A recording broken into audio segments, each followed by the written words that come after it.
শত্রুদের সমস্ত পরাক্রম খর্ব করবে।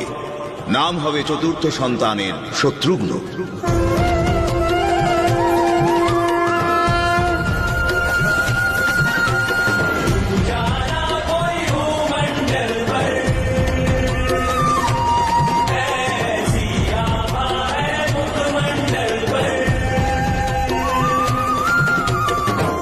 এর মধ্যে রয়েছে সব সুলক্ষণ।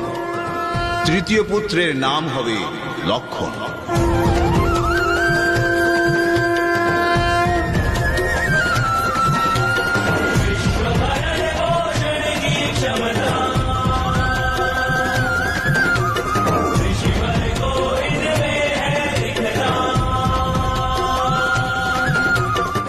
সবার সহায়তায় সংরক্ষক হবে। দ্বিতীয় পুত্রের নাম ভরত হবে।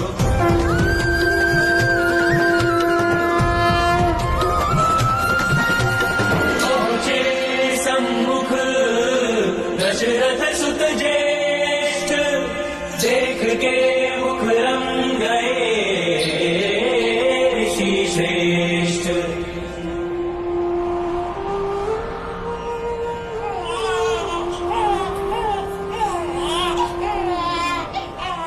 শুভ গুণের এই পরম সুখধাম, তাই প্রতিটি রন্ধ্র রন্ধ্র কহে মোরে রাম।